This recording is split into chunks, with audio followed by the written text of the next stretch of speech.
I've been MIA for a little while. I have changed a couple things for my YouTube channel. I came up with an idea to start doing some Disney movie reviews as well as any traveling. I wanted to provide more content for you guys, so I decided to broaden my content a bit. I hope you all enjoy.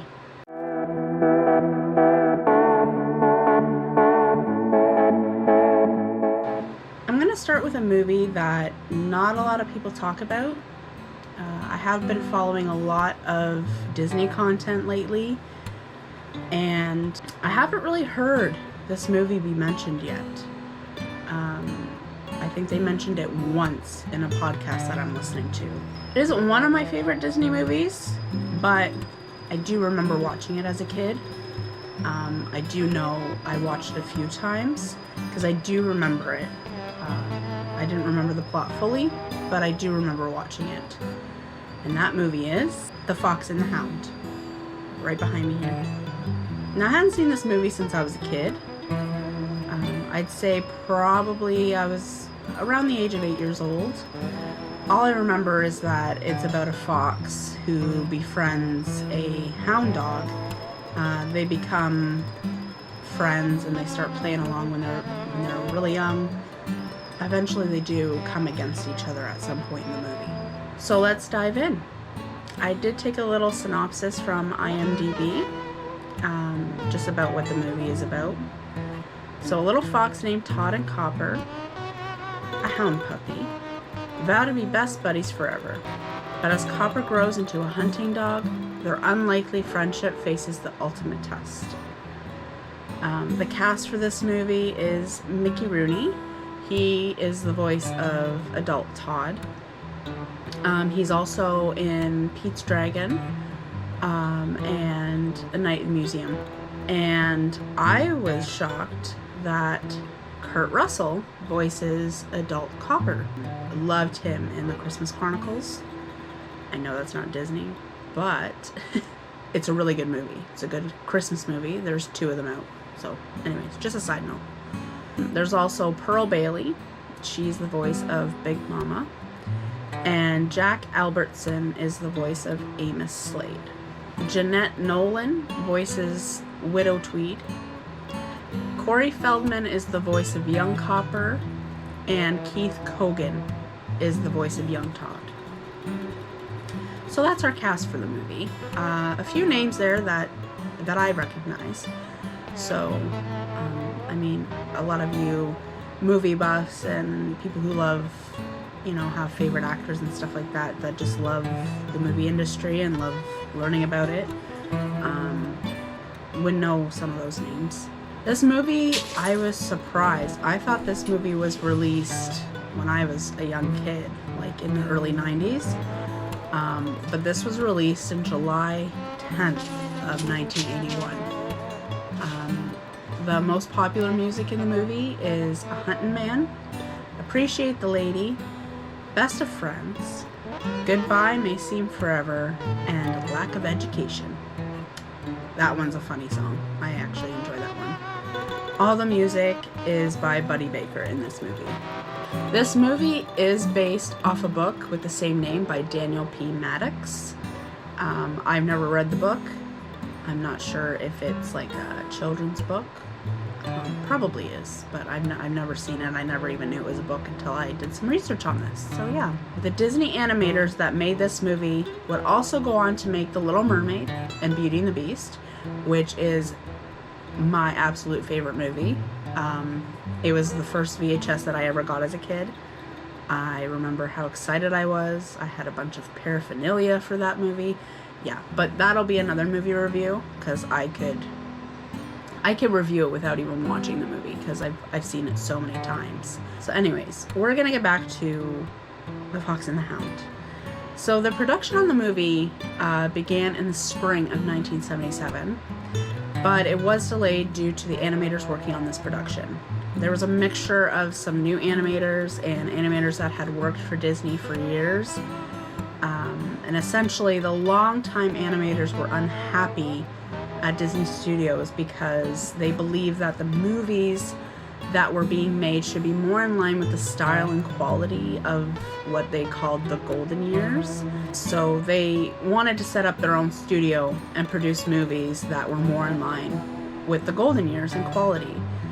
So by the time The Fox and the Hound was finished, which was 4 years later, it would require approximately 360,000 drawings, 110,000 painted cells,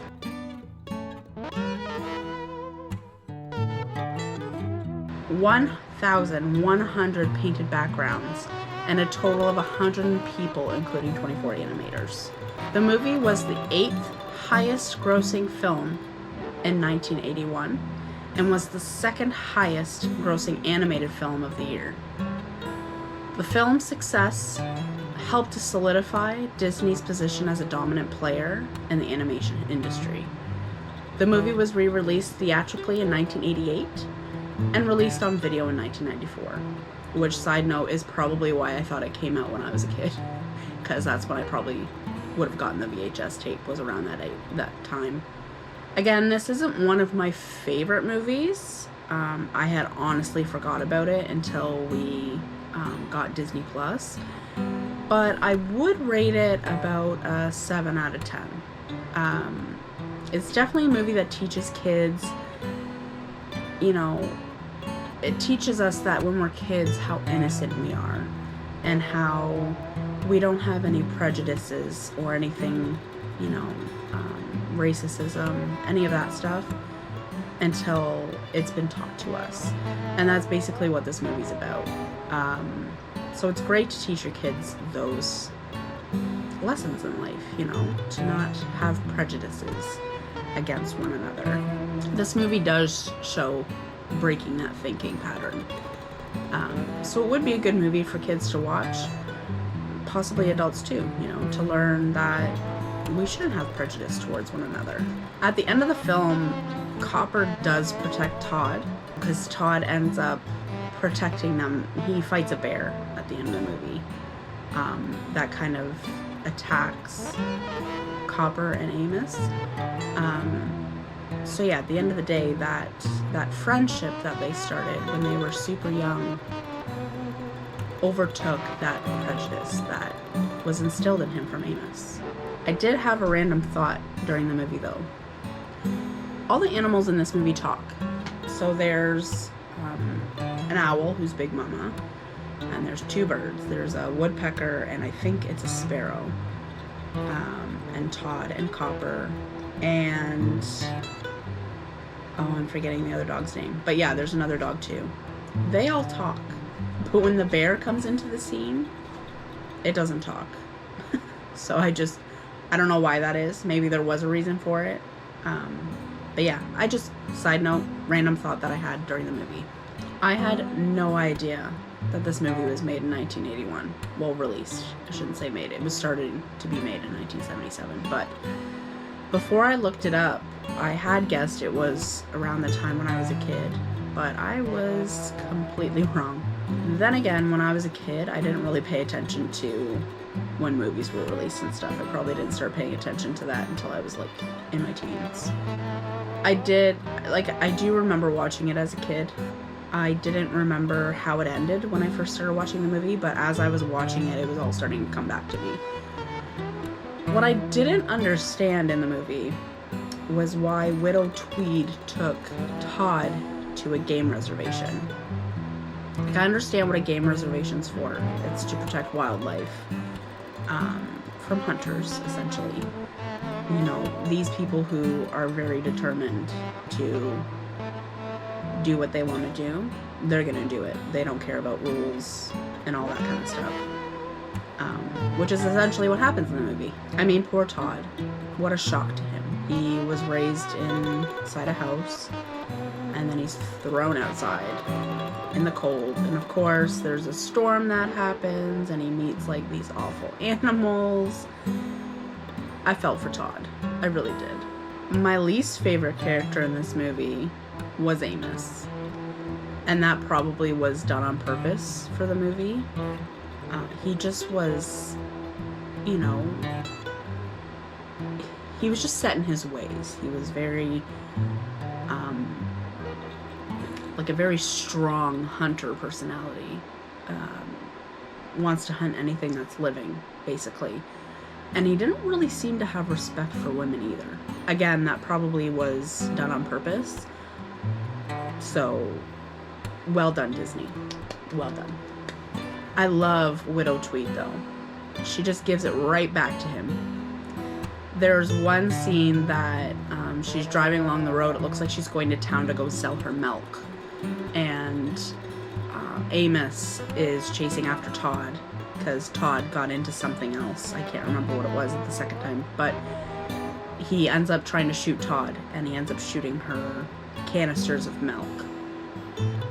And he, you know, she just puts on her brakes and stops her car, and she gets out of the car and she goes, "Amos, you trigger-happy lunatic, give me that gun." She snatches the gun from his hands, and all you hear is pow, pow, and then his radiator. She shot his radiator, which I don't blame the woman. I mean, he shot her income. Like, I probably would have done the same thing. I mean, we do a lot of things sometimes when we're angry and at people, and it made me laugh. I actually laughed out loud when that scene happened, and I was like, yes, girl, you give it to him. Because this guy, he just, like I said previously, he had a vendetta against women. I don't know what it was. Maybe his mama was not good to him. Bless his soul. But yeah, I tried to find information regarding the time period in this movie. It was very hard to find because a lot of research that I did with it was stating that there is no era. It's just a movie that's trying to teach how humans and animals coexist with one another. It's just supposed to be like a rural area. But my understanding was, I'm gonna guess it was probably set within the 40s, 50s era, just because of the vehicles that they were driving. It was very 40s, 50s-ish era, in my opinion. Could have even been earlier, to be honest, because I don't really know much about cars. But yeah, that would be my guess as to what era this movie was set in. They did live in the country. Like, they were very much, looked like they lived in the woods pretty much. Well, that's my review on The Fox and the Hound. It wasn't too long, just because, you know, it's a cute little movie. There's not a whole lot going on to it, just basically what I said, you know, that it's mostly about prejudice, and breaking out of that prejudice. Not believing that you're one specific thing and that you can't be friends with anybody else except for who belongs in your group, so to say. So, I do look forward to watching many, many more Disney movies and doing many, many more reviews. I figured this will give me a lot more content, as well as whenever I do travel, I'm gonna sneak a few videos in there about that too. But yeah, I mean, there's a lot of Disney content out there, and they just keep pumping out more. Because I was listening to a podcast, it was either yesterday or the day before, and there's a few other movies coming out within the next 2 years. So I look forward to reviewing those ones as well. There was a newish movie that came out last November that I've watched, and I'll be reviewing that one as well. So I look forward to sharing my thoughts and opinions. If there's anything that you guys want me to review, any Disney movies or Disney shows, anything like that, you just let me know in the comments, and I will review as much as I can. I'm hoping to get through a lot of Disney content, because there's a ton of movies out there too that I haven't even seen. So I look forward to it. Till next time, my Disney lovers, this is Crystal, signing off. See you later.